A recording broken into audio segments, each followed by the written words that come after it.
Hello, everyone. Welcome to a special live episode of Dream Business Radio. I'm your host, Captain Jim Palmer, the Dream Business Coach. I'm the founder of the Dream Business Mastermind and Coaching Program, creator of No Hassle newsletters, and host of this podcast, now in its 10th year. This is episode 585. Today, I am flying solo, so I got the whole screen to myself. As we approach the end of this year, 2023, I want to share with you some powerful tips on your success mindset that will help you prepare to make 2024 a tremendous year of growth and profitability. I've done extensive trainings over the last, dozen years or so since I started my podcast and videos on almost each one of these topics I'm going to share with you today. But I thought instead of picking one and going deep on that, I thought I'd present a little bit more of a fast-paced, we'll call it a potpourri of goodies, and we'll see what resonates with you. Before I get started, I want to encourage you to get a copy of my ebook, my free ebook, How to Charge What You're Worth and Work 3 days a Week, which details exactly what I've done to be able to work 3 days a week for the last 8 years. Charging what you're worth, by the way, is one of the strategies, and it's a huge way to significantly shift your bottom line. I mean, just imagine having the same number of customers you have now, but each transaction is considerably higher. Anyway, you can get your free copy of this ebook at work3daysaweek.com, work3daysaweek.com. All right, let's get started. The first thing I want to share with you is that I often refer to the number one trigger for entrepreneurs who want to achieve faster growth. And what I'm talking about is executing before you feel ready. And I didn't say before you are ready, because feeling ready and being ready are two different things. And many entrepreneurs are actually ready before they feel ready. So it's kind of weird, especially if you're going to be doing big things. There are many big things that you can and should be doing to grow your business, sharing your knowledge by writing more blog posts, writing more books, by doing live stream videos like this, by launching a podcast, becoming a speaker, speaking on your own stage, running your own events, becoming an author. All of these things are very, very big. And, they can be sometimes scary. And people go, well, I don't feel ready to be a speaker. I'm not ready to host my own live events. Well, I guess you don't feel ready because you've never done it. So it's kind of a catch-22. So these are all things that are immensely helpful in marketing your business. But again, it's where most people don't feel ready, and therefore they stay in their comfort zone and they can become complacent. By the way, complacency is a huge problem if you're seeking faster growth. To achieve big things in your business, you need to stretch far outside your comfort zone, probably farther than you even realize. And when you feel a little uncomfortable by way of executing before you feel ready, that just adds to maybe the little consternation or butterflies in your stomach, but it's very, very important that if you're going to achieve big things in your business, you need to execute before you feel ready. Some refer to this as like jumping off a cliff and learning how to fly on the way down. My own personal mantra for the first 12 years of my entrepreneurial journey has been this: massive action and implementation on multiple fronts, simultaneously, not sequentially. I want to say it simultaneously, not sequentially, not doing one thing, then I'm going to do another, and then I'm going to start this, and then I'm going to launch that. You launch multiple things simultaneously, not sequentially. This can leave a mess. I think Dan Kennedy, my mentor, said, massive action can leave a messy kitchen. It's a good way to describe it. And not everybody's able to do it, but certainly high performers, high achievers get comfortable leaving a little bit of mess behind, but it's something that has served me very well. All right, let's continue with some additional tips and strategies to help make 2024 your best year ever. Number one, well, not number one. I'm actually not going to count because I have no idea where we'll end up. I call it roll the dice. You need to make bigger bets and play a bigger game. Big breakthroughs happen only with big, bold moves. If you're only doing free media, if you're only doing paid marketing to the tune of $5 or $10 a week, in my opinion, and I'm sorry if this offends somebody, you don't have the right to expect big rewards by making small, safe bets, okay? If you want to have big rewards or the possibility of big rewards, you need to place big bets, and by very nature, big bets are risky. I mean, that's the part of owning a business. Perhaps a less elegant way to say this, I don't know if I'll say it, is to grow a set and bet on yourself to win big. It's one of the biggest things you can do. Bet on yourself to win big. Next, every high achiever that I've ever known or worked with, or especially been mentored by, has come to accept the fact that perfectionism is a waste of time. One of my memes says perfectionism is a label you put on yourself to keep yourself from getting criticized, because perfectionists never actually launch, right?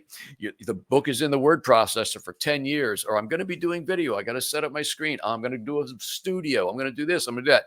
You never ever launch because you want it to be perfect, right? Perfectionism is a complete waste of time for entrepreneurs who want to grow. It's an absolute growth killer.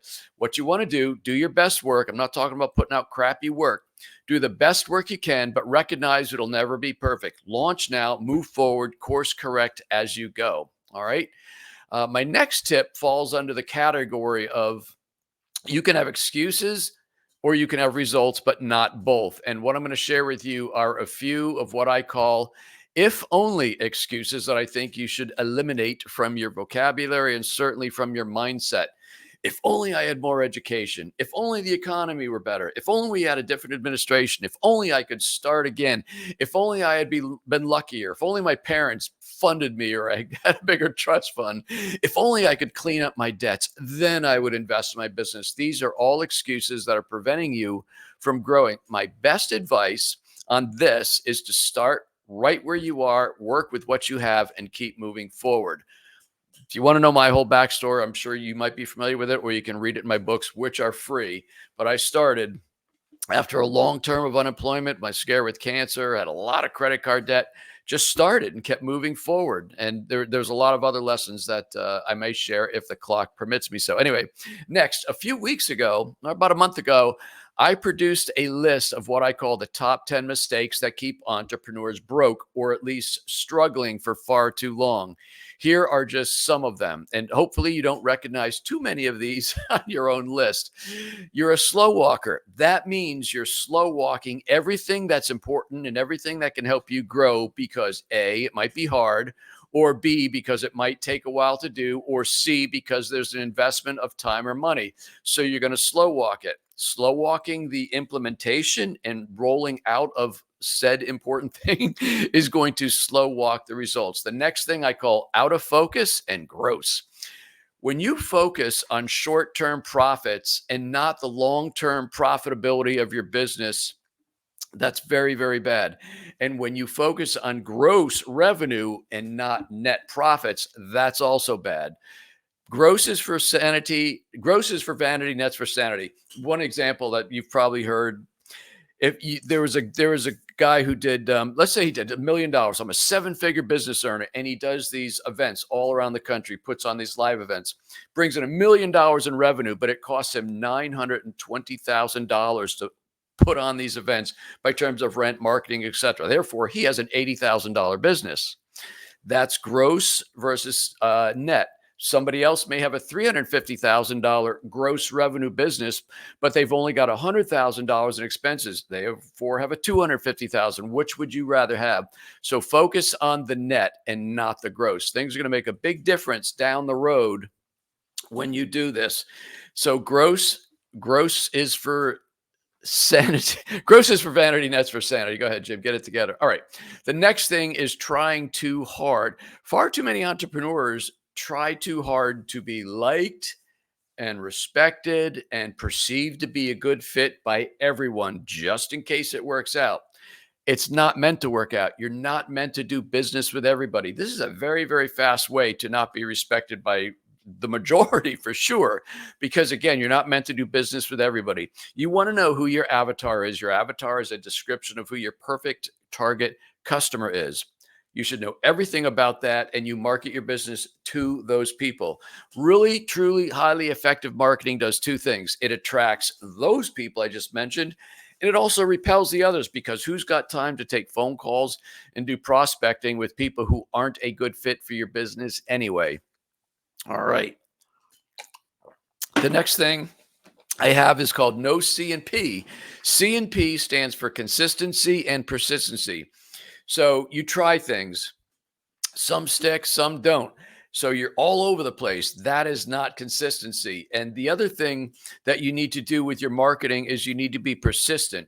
Some people, entrepreneurs, either get bored or they lose their patience or whatever. And so Jim, I put a solid month into this and it's just not gaining any traction. Who the heck builds a dream business in a month, right? So some of my clients say, oh my gosh, we launched this and we got one or two sales. Okay, in what time period? The weekend? No, you've got to be persistent. Keep going, keep going. Consistently and persistently keep sharing your message. And eventually enough people will hear it. And hopefully, if it's a good message, enough people will therefore want to do business with you. The next thing, you're far too eager to get married. If someone likes your Facebook post or they comment, maybe they send you a DM and say, hey, love this. I've been following you, super blah, blah, blah, blah, blah. Or they message you or email you. And the next thing you know, you reach out, hey, great, thanks, really appreciate that. By the way, I've got a $2,000 program you might be interested in. You go right to the jugular, and that makes you an icky salesman. You definitely want to avoid this. There's two things that prospective customers don't like: marketers and salesmen. Now, it just so happens if you're an effective business owner, you've got to be a good marketer and you've actually got to close business or make it rain. So therefore you're a salesman. But as soon as you're perceived to be a marketer or a salesperson, not somebody who's got a good product, good service, who can actually perform a service and help you and therefore make their life better, two different things. When when a prospective customer identifies you as either a marketer or a salesman, they're going to erect a big brick wall, and closing that will be 10 times harder, if at all possible. So don't do that. Don't be so close. Don't ask somebody to marry you on the first date. The next thing is called cloning. Another thing, kind of a meme of mine, is learn to delegate or stay small forever. If you keep trying to do it all in your business, if you're the chief cook and bottle washer, because nobody can do it as good or as fast or as cheap as I can, so why would I pay somebody 10, 20, $30 to do this when I can do it myself and keep all the money? You're never, ever, ever going to have a dream business, unless your dream business is you're a solo operator and you can only make X number of dollars, because you will max out your time. Number one, and I had this what I'm going to share with you now. I just had a conversation with a client of mine yesterday who wanted to do X, Y, and Z. And I said, well, that's possible. But if you ever hope to have a dream business where maybe you're not working 5 or 6 days a week, you shouldn't do that. What I meant by that, and I don't want to go into too much detail, is you want to start creating and running the business with the systems that you want to have a year or 5 years down the road. Don't start offering things that are going to have you busy 6, 7, 8 days a week and doing all these different things.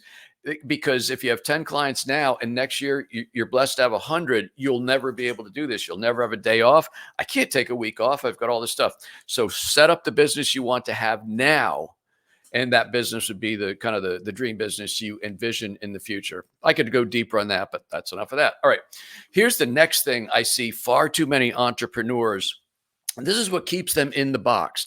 Even if you get to a point where your business is even, let's say, achieving 6 figures. Let's say you've got a 6-figure business. You're doing okay. You're working pretty hard, but you can't seem to break past that 6-figure mark. More than likely, if we had a long, deep conversation, I would tell you, you know what? You have a job. You take your position as the owner, CEO, founder of your business, whatever fancy title you want to give yourself, but you treat it like a job, right? You don't invest in a job, you invest in a business. Now, it's true that you might be the owner of your own business, but your daily activities and the things you're doing are things that an employee would do, not the visionary rainmaking entrepreneur that you should be. One last point on this, and so it's probably the most important part of this lesson, is that employees seldom invest in themselves. Employees seldom invest in the business. That's up to the owner to do, right? So as real employees, they believe the company should invest in them and their training and skills. So a job is not something that you invest in. On the other hand, as a business owner, your business is an asset. You should invest in assets, and assets properly invested in should provide a return. And maybe that return is financial freedom. Maybe it's a worry-free retirement someday. So stop looking at your business like it's a job. It's an asset. And to the degree that you can maximize the profitability of that asset while you're working it, and hopefully someday sell it off and go live in a big boat or go sit on the beach or do whatever you want. That would be an asset worth investing. Okay, now let's switch things over a little bit because I kind of went a little bit negative. I hope you're not this, hope you're not doing that. Let's be a little more positive and upbeat, a little more upbeat perspective. I'm going to share 10 traits that highly successful entrepreneurs have in common. Let's see how many of these you do have. Number one, highly successful entrepreneurs delegate and accept that a great team doing things 80% as good as they would do is gonna win the day. That goes to the whole delegation piece. And the term, when I came up with 80%, that's what I personally did because I suffered from that myself. But I finally got an assistant, and then two, back in the day, as they say, when I had several businesses going, I had about 17 virtual assistants on my team. They're all virtual 1099. I never had any employees, but I had 17 people that were helping me run the various companies. And the way I got comfortable with that, I'll share this with you. The way I got comfortable with that is if I had somebody that could do it about 80% as good as I could, I was happy with that. Because if I looked and said, nah, I saw what they did there. I saw how they interacted with that customer. I saw how they handled this, but it wasn't how I would do it. But if I had to do it all, I wouldn't be out speaking. I wouldn't be writing my books. I wouldn't be launching Dream Business Academy. I wouldn't be coaching new clients all the time if I had to be doing everything in the newsletter business and social media and this, that, and the other thing.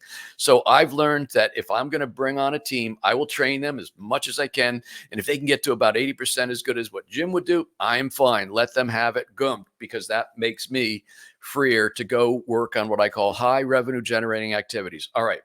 Number two, they focus on high revenue generating activities. Interestingly enough, I just said that. They focus on high revenue generating activities. If you're sitting there updating your mailing list, or if you're inputting data, God forbid you're licking stamps and doing your own mailers, or anything that you can pay somebody, whether it's $10 or $20, $30, $40, $50 an hour, that's what you're worth. There's an old expression or formula that says if you want to earn $1 million a year, assuming you're going to work 50 weeks a year, take 2 weeks off, you're going to work 50 hours, say, you need to be earning $400. So $400 an hour will transfer into $1 million of revenue. So if any hour of the working year that you're personally in, you're doing something that's worth $40 an hour or $30 an hour, that's what you're worth. And you're not going to get to the $1 million. So you, as the owner of the business, you need to focus on high revenue generating activities. The third thing is they don't shy away from hard choices just because it's business. It's business. It's not personal. There are hard choices you have to make.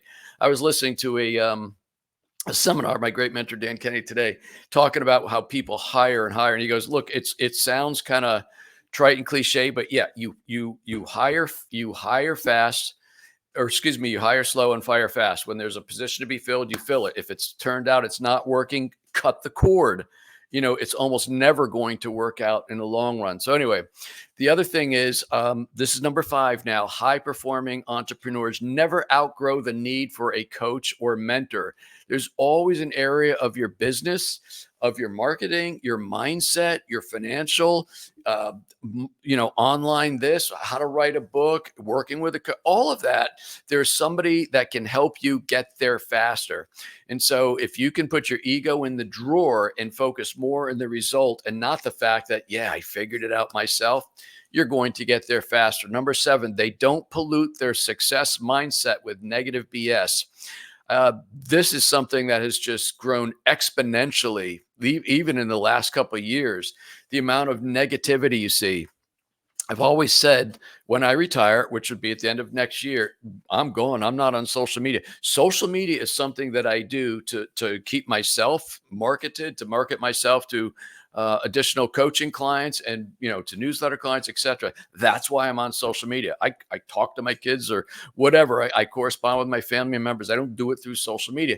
So my point is, the reason I do social media and the reason I do it my way is it is a marketing tool for my business. I don't go on and participate and, oh my gosh, did you see what he said in Washington, or what they just did, or what the Supreme Court did? Next thing you know, they're blowing up the back and forth, aggravating.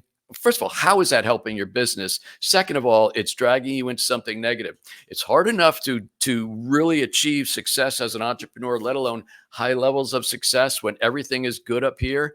If you start introducing a lot of negative BS, that is going to hurt you. So you want to be very, very careful about that. Number 8, highly successful entrepreneurs define success on their own terms. What does it mean to you? Some people say, I want to be a 7-figure business. I want to be an 8-figure business owner. That's fine. Whatever your goal is for you. What I tell people who come to work with me as a dream business coach, let's figure out to the nth degree, to whatever's possible, with as much clarity and laser focus as we can. What do you want your dream lifestyle to look like? For me, about 8 years ago, I said, I want to work 3 days a week. Up to that point, I literally the proverbial 80-hour week guy, grinding. I said, I can't do this anymore. So I stopped working Fridays. I like that so much. After I got my first boat, I said, no, I'm going to not work Monday. So I figured out, what do I have to do in my business so that I can work Tuesday, Wednesday, Thursday, and then be off 4 days all the time? And I figured that out because I knew exactly what my lifestyle I wanted to look like. I knew what it would cost to support that. I knew what I had to put away for retirement. I figured that all out, and that's what I was able to do. And believe me, it's not 8 figures. You can live a hell of a good life on a lot less. So my point is, define success on your own terms. Don't let somebody say, wait, you've only done that? Oh my God, how come you're not going for 7 or 8 figures? Keep it your own goal. All right, play your own game. All right, what's next? Number 9, they would rather read or listen to podcasts than watch TV. Before Stephanie and I sold our house and moved on the boat, I must have had a library, 300-400 books, donated most of them. I got a small selection here. Not sure if you can see that, but all my greatest books there. But consuming information, constantly tweaking, constantly innovating. When I go for my walks in the morning, I will generally put in a headset and I listen to YouTube videos. I was listening to some old Dan Kennedy today and yesterday, and it was just amazing because it keeps the mind sharp, keeps you going, keeps you growing. And the final thing, the number 10 thing that highly successful entrepreneurs have in common, they know the role of serving others and giving back plays in their success. In other words, they know how important it is to serve others.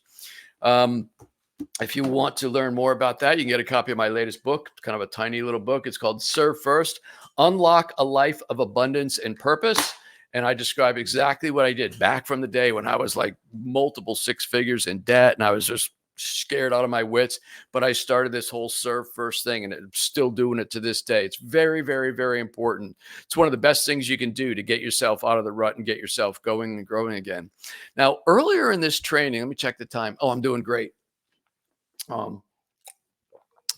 Earlier in this training, I touched on complacency and how it can be a real buzzsaw to your growth. Complacency, it's one of those things, once it sets in, I don't want to use the word like it's cancer because that's really horrific, but complacency, it can be like a cancer in your business. Okay. It can start eating you up. So it's not talked about too much, complacency, because it's not a sexy topic like millionaire mindset or, any kind of online marketing strategy, but it's really important. So I thought if I was doing well on time, which I am, I'm going to take a little bit of a detour here and talk about complacency. Number 1, here's some of the underlying causes of complacency, which again can be a real progress killer. Number 1, worrying about what everyone thinks. If you're constantly worried, again, about what other people think, you're never going to stray out of that zone that you're in. And that zone right now is called your comfort zone. So we kind of have a need to want to feel liked and appreciated. I mean, who doesn't? Nobody wants to be, oh, that sucks. You suck. Oh, nobody wants to be dissed like that. But if your need to be liked at a level is so high, it's going to make it really tough for you to kind of stand out and market your business your way. Life is too short not to be yourself and do what you want to do right now. I will tell you this. even though I've mastered, well, I've certainly overcome complacency. I don't know if you ever master it, but there's always, I always talk about the little voice. I've always got the little voice in my head. Tell him this, tell him that. Oh, Jim, you forgot to say this. And I'm always whittling that. And even when I was delivering some of this commentary a few minutes ago, I said, I'm sorry if this will offend somebody. And as soon as I said that, I said, just tell them the truth, right? So there's always a need to want to maybe say things a certain way so we feel liked and respected, when in reality, people will have more respect for you if you just tell the freaking truth. This is what it is. You may not agree with it. And by the way, that means they're probably not a good prospective client for you. That's okay. I'm going to be who I am. Some people like that. Some people like working with me. Some people don't. That's totally cool. So stop worrying about what others think of you, because it helps you to not accomplish many things. I realize that is very bad grammar, but I'm going to let that be where it is. Spending time with the wrong people can lure you into complacency. I was working with one of my clients earlier this week who's kind of in a tough little spot. And one of the things I pointed out to them, because I'm always watching from afar, I'm always checking out what my clients are doing, because when I come to our calls, I want to know what's going on. And I kind of held his feet to the fire a little bit. You're participating in some of this back and forth, right? You're participating in some of this negativity.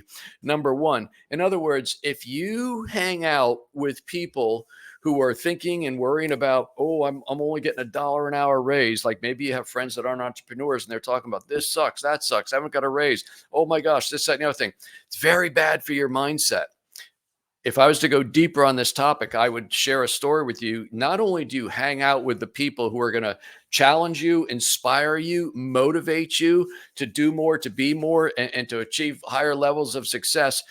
Sometimes, I almost said very often, sometimes you need to end some relationships or spend far less time now with other people. I had somebody, a pretty good friend of mine, and when I started building my business and achieving success, he went the job route, but he was so negative. And I'm starting to read up on this stuff. I was, reading back, Think and Grow Rich, reading all these books about the power of the mind. Oh, you got to be positive. You got to be with people who inspire you. And I started not taking calls. And I actually had to cut this person out of my life because they were dragging me down just as I was starting to surface and come up. So it's it's easy to be complacent. I went way too long on that, but sometimes you've got to be very, very careful with who you're hanging out with, or you will stay in that, what I call a cesspool of complacency. So you want to spend time with high achievers, spend time with more high achievers, spend time with others who are playing a bigger game. I've been in a number of masterminds. I'm not in any right now other than the one I lead, but I was in a number of masterminds. And there was one, I tell this story often. It's called My Most Embarrassing Moment. Back when I started coaching and I wanted to learn how to grow a more successful coaching program, I felt when I was in that mastermind, I flew out to California from Pennsylvania and it's going to be great. And I'm a little nervous. And I'm like in this room with people who were very smart, very accomplished. And I felt like, I'm the dumbest one in the room. There's some positive mindset for you, right? And I just had this thing and I was fighting it and fighting it. But overall, I stuck it out and went with it. And those people just pulled me along. They held me to account. They held me accountable to do this, that, and the other thing. And here I am today. So you want to be with high achievers. If you're the smartest person in the room, that's probably not a good room to be in. One thing for sure, staying in your current situation is a guaranteed way to stunt your growth. A willingness to take chances and challenge yourself will leave you better equipped to come out the other side. I think the bottom line, I better bottom line this because I don't want to go this long on complacency. Surround yourself with people who will keep you challenged and inspired and hold you accountable. Okay. Those are just a few thoughts on how to break free of complacency. All right. Let me wrap up by sharing just a couple, what I call millionaire mindset hacks. I did a whole thing for my dream business mastermind yesterday. I'm going to share just a few of those with you tonight. So these are, if you have a difficulty thinking about money, money's very personal. I mean, I'm of the generation, you don't ask somebody how much they make, how much they give, how much they say. You just don't talk money. Might be a little different today, but again, the mindset that you have, the relationship that you have with money, I totally believe, I can hear my granddaughter out there. I totally believe that you can attract more money by the way you think about money. And I know you can repel money by the way you think about money. So one thing you want to do, again, here we go with relationships. This reminds me, I'm Jim Rohn, you're the average of the 5 people you spend the most time with. Spend more time with rich and successful people and spend less time with doomsayers and naysayers. All right. And again, I think this includes social media. If you're involved in social media in certain forums and certain groups, like right now, when Stephanie and I bought our motorhome, which I can't wait, we're moving on in a month and going to take off. So I'm very excited about that. But I'm in all these forums and this sucks. This trailer breaks down. How come the heater doesn't work? Blah, blah, blah. If I start feeling myself getting sucked into a negative vortex, I eject, I eject, I eject, I eject. So if you're part of mastermind group, if you're part of some entrepreneurs group, some whatever it is, and there's people and if you feel yourself starting getting to suck down into a negative vortex, eject, eject, protect your mindset. Okay, number 2, believe in your heart, mind, and soul that money does come easily when you provide enough value and when you serve enough people. Okay. One common mistake I see marketers make is that they believe they're serving their audience with their wisdom and knowledge, by way of emails, by way of social media, by way of live streams, whatever it is. Serve, serve, serve. And then all of a sudden, they're doing a hard pitch for their high dollar program. This is icky, to be sure. I believe in serve, serve, serve, serve, serve, serve, and then you've earned the right to promote. So if you tell me, well, I just sent people, 5 emails and it's really good stuff, and the 6th email is an invitation to buy your program, it's icky. I think not only are you not going to get those sales, you're going to damage all the effort you just did. So it really is about the relationships. It's about building those strong relationships with prospective clients.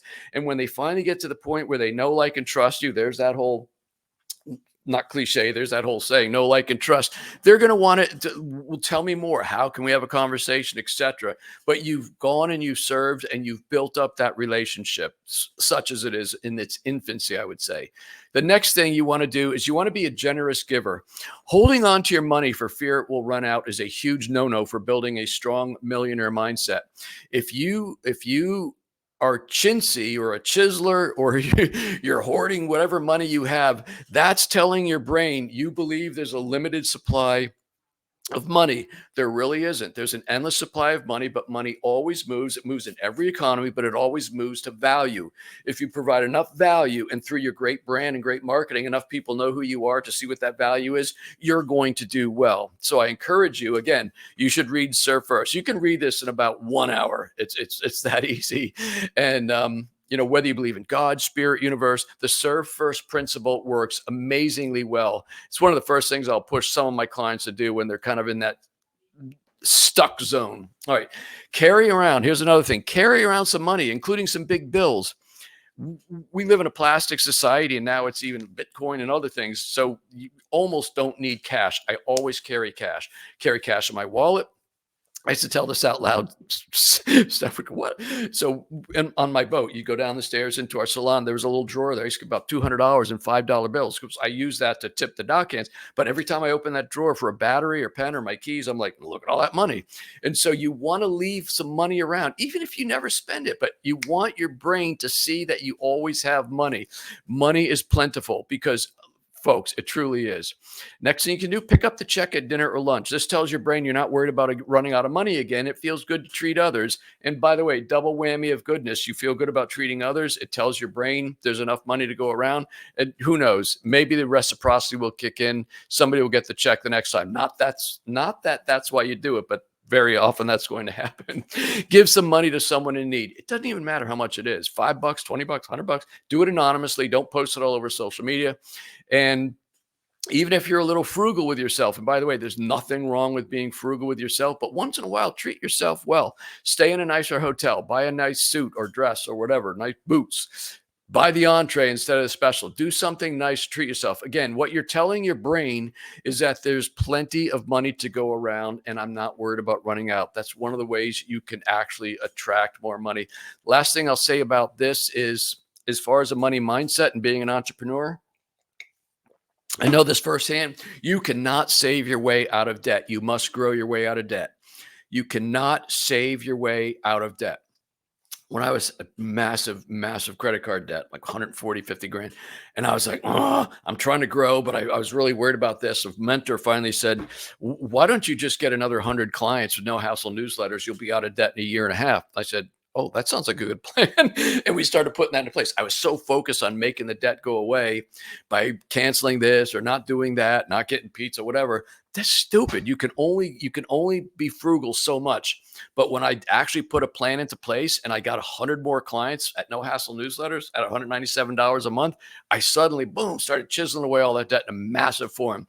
You cannot save your way out of debt. You must grow your way out of debt. All right, I'm going to leave you with this as it relates to money, because this is really one of the most important things, and we'll wrap up. If your goal as a business owner is to be comfortable, chances are you'll never get rich. If your goal is to be rich, wealthy, financially independent, use whatever expression you want, chances are you'll end up mighty comfortable. If you're not totally and fully and truly committed to creating wealth in your business and therefore your personal life, you will not. Success, especially high levels of success, is an all-in proposition. It is not a la carte. Whatever feels comfortable and safe to you, you can't pick and choose the things you're going to do. If someone with a lot of experience, perhaps me, perhaps somebody else, said, hey, you know what? You should create this brand. You should do a podcast. You should start doing videos, start creating a tons of content, start putting it everywhere, blah, blah, blah. And you say, nah, okay, I'll write, because then they won't have to hear my silly voice. I'm not going to do live streams. Maybe I'll do recorded video. I'm not going to do a book because that'll take me a long time and who knows what it'll cost to print it, but I'll do some ebook. In other words, you start chiseling away at all the stuff that's been proven to be successful. That's telling yourself, I'm just going to pick the a la carte menu. High levels of success are for people who go all in. All right. That is that. I will close here. It's good. 3:36. Good job. I'm going to close out with this. I have 2 openings right now as of December. I have 2 openings in my Dream Business Mastermind and Coaching Program. 2024 is my last year. I can't tell you how many people over the years have said, yeah, I want to work with you, but I'm not ready yet. I want to work with you before you retire. So I'm kind of putting it out there. I've been out there, put it in my blog. I've sent emails. I want to end in a big way. So if you want to be considered for one of the 2 openings in my mastermind, connect with me. You can connect with me at getjimpalmer.com. You can send me an email, jim@getjimpalmer.com. Send me a message in any way, shape, or form, and we can talk about that. The other thing I shared on my emails and my blog posts, I've always had a 1-year commitment with new clients. And I thought, it's interesting. Over the years, some people said, well, I don't want to work with you for a full year, but can I work with you for, like, I don't know, 3 or 4 months? I'd love for you to teach me how to put on profitable micro events like a Dream Business Academy. My average event had 40 to 50 people. I'd love to learn how to sell from the stage like you did. I'd love to learn how to create a virtual mastermind. So if you're interested possibly in a more, not an event based, but an outcome based coaching situation, I'm open to conversation at this point, because again, December 2024, boom, I'm not in that boat anymore, but I'm going to be in my RV, and who knows if I'll have another boat, but that's going to be different. So if any of those things are interested to you, one of the 2 openings in the Dream Business Mastermind, which is awesome, or if you just want to work with me privately for some kind of a short period of time on some kind of an outcome-based arrangement, let me know and we can talk. But that's it until this time next week. I'll have another fantastic guest with me. I don't know who it is, and I'm not going to say, because this will repeat, and I don't want to. I'll keep it evergreen. I am Captain Jim Palmer, the Dream Business Coach. Hope you have an awesome day, and I will talk to you soon. Take care, everybody.